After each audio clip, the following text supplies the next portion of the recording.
Welcome into Steelers Latest, your daily spot for all news and information related to your Pittsburgh Steelers. Remember to like and subscribe to the channel if you enjoy the content to stay up to date with everything Steelers.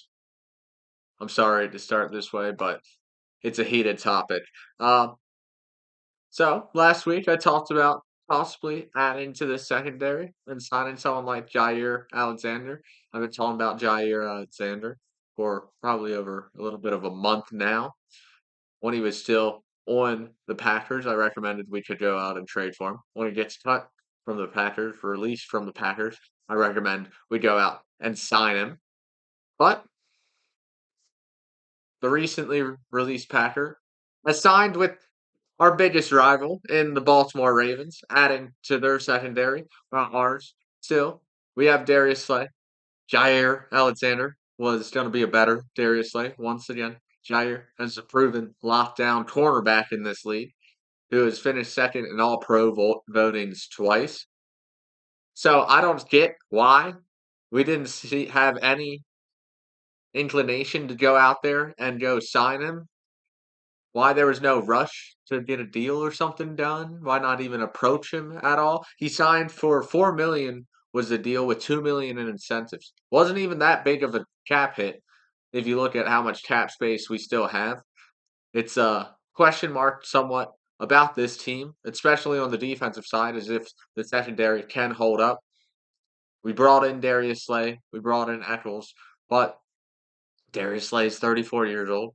You'd compare that to Jair, who's 28 and dealt with injuries the past couple of years, but I think has a brighter future than Darius Slay. Darius Slay, we've seen cornerbacks before. It's a very fast fall off the cliff that cornerbacks have.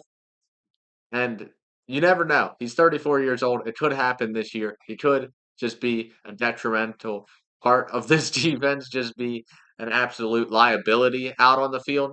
But hopefully not. Hopefully Slay can lock down because we didn't go out there and try to sign Jair.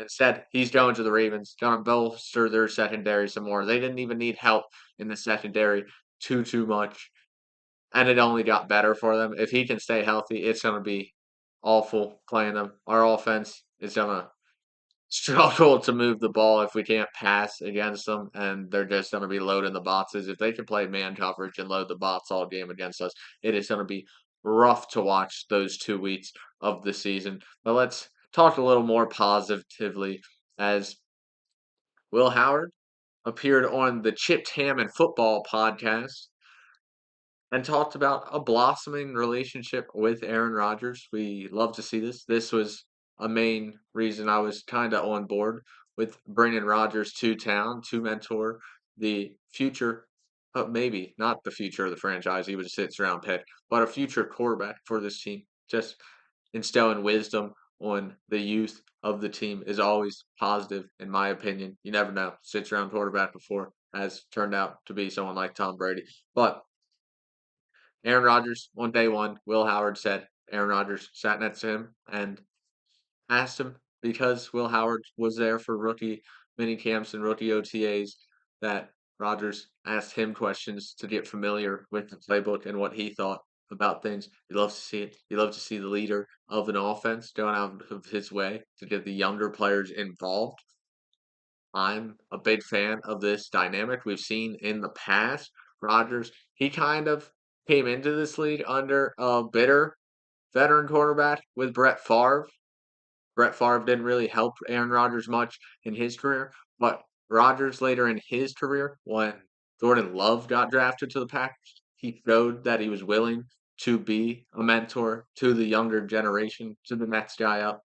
So I think it is a positive thing that Aaron Rodgers can be a leading light in that quarterback room for younger players. Even Mason Rudolph can learn something from Aaron Rodgers if he's the quarterback next year. He'll probably get a little bit better just by knowing what Aaron Rodgers is thinking on the field or just having other opinions on what you see during different formations, different concepts a defense might be running against you. That's mostly what Will Howard talked about is that he knows he's not going to be as physically gifted as Aaron Rodgers once again.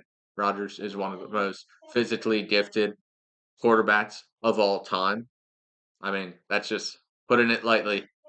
The arm talent is always ridiculous for Aaron Rodgers, and it's off the charts. No one's gonna have that. It's probably one of one. Patrick Mahomes might be the only quarterback ever to have a better arm talent than Rodgers. But Howard said most of the stuff he's looking to learn is more of the mental side of the game, and that is nice to hear from your rookie quarterback. Talking about the offense, though, this wide receiver two position. A lot of praise has been going to Calvin Alston recently. DK Metcalf just recently came out saying that he's a jitterbug out there and that he is so explosive when you see him out on the field. And yes, Calvin Alston is an explosive player. He has dynamic feet on him. They are jet engines beneath him that propel him forward. He's quick. That's what I'm getting at here. But he doesn't have the size, in my opinion, to be that wide receiver two outside. I just don't think he's talented enough at 5'9" to be a top wide receiver outside of the numbers. You gotta be able to go up and elevate sometimes. I don't see that with him. You gotta be able to create space without just being fast, and that's still up in the air, in my opinion, with Calvin Austin, where in the middle, there's it's more scheme wise that can get him open and his quickness. He sometimes might be seeing linebacker coverage in zones. It just allows him to have more of a ability to impact games, I think, on the inside of the offense than rather on the outside. I know he's fast, but on the outside, pass isn't going to be the only thing. You're not going to be the only one fast out there. You need to be able to rely on other tools in your toolbox other than your speed. And I just don't think he has that in his repertoire right now in his career. I would love to see us go out and sign Amari Cooper or Gabe Davis. Gabe Davis has visited. We know there's kind of speculation there that Gabe Davis could possibly be a Steeler next year. I think he'd be a better number two option than Calvin Austin is right now. You move Calvin Austin back to the slot. I think he can be as explosive as he was last year for us in that slot position. I just don't see him being that good at an outside receiver position in the NFL. I know he played outside in college, but in the NFL, it's different. In college, you can rely more on one tool being that speed, where in the NFL, you need more of a diverse tool bag, more repertoire. Just you need to be more well versed in your overall game than Calvin Austin is right now in his career. And you also have the trade options of calling up the Saints, seeing what takes to get the deal done for Olave, or the Packers and seeing what it takes to get a deal done for Watson. But I still lean heavy on signing someone like Amari Cooper in free agency still. Let's wrap this show up though with a little better or worse. How has the Steelers offense, has it improved or has it downgraded from last year? Uh Quarterback room, we're gonna go position group by position group. Quarterback room, I think you would say it's kind of a slight improvement. I'd more lean towards kind of a lateral move though. Wilson and Rodgers very comparable last season. Wilson had less games compared to Rodgers, but both of them weren't really too impressive. They did a couple big plays every now and then. There were a couple impressive plays. They still showed flashes from the past every now and again. So I think it's very lateral for that. Maybe a slight improvement, Aaron Rodgers instead of Wilson. The running back room, though, do think, even with losing Najee Harris, I think this room only got better.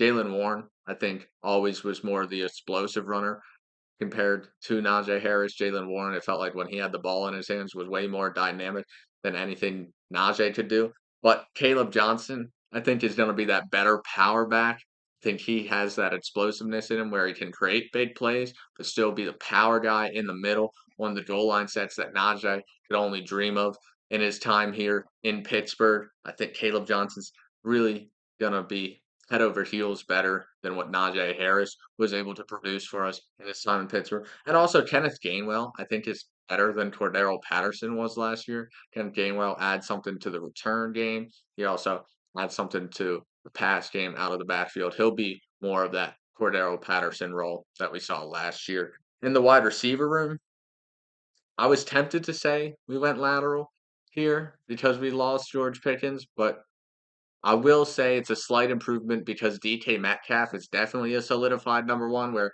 George Pickens, I think he was a solidified number one, but I feel like in more rooms around the world and more GMs' heads, it wasn't really too solidified at that point. That George Pickens was that number one guy for a team and could carry a team's receiving room, where DK definitely is. DK is a freak athlete. The real questions comes about who's gonna be the person to step up. Now you do got the talent there with Roman Wilson and Calvin Austin, Robert Woods even, 4 players that could surprise you out of nowhere and have a big season. All 3 of those players could put up 60 catch seasons if everything breaks right for them. So those are the options to break out. Now, last year, once again, it was you knew who the number one wide receiver was with George Pickens. This time it's DK Metcalf, slightly better. And last year, at the same time, it was still who's going to really be that breakout receiver. Same story this time. That's why I'm giving us a slightly better receiving grade this year than we had last year. And then with the tight end and offensive line room, nothing really changed there. So I don't want to bore you, talk about the same players. They're all going to improve, hopefully. Hopefully. They're still young. Their improvement should be vertical at this point, shouldn't be horizontal or going down at this point. So everything else, tight end and offensive line room, will basically grades out as the same, and I'll say even a little bit better. Overall, the offense in total, I think, has improved just slightly. We're not bottom 30 anymore. Like, we're not in that 32nd offense category anymore. I think we're more 25th to 20th offense instead of 25th to 32nd offensive rank from last season. I think we will see improvements in both the rush game and pass game this year. I think it might actually be a fun offense to watch for the first time in years in Pittsburgh. But that has been it from Steelers Latest. I've been your host, Cole Dennis, and I'll see you tomorrow.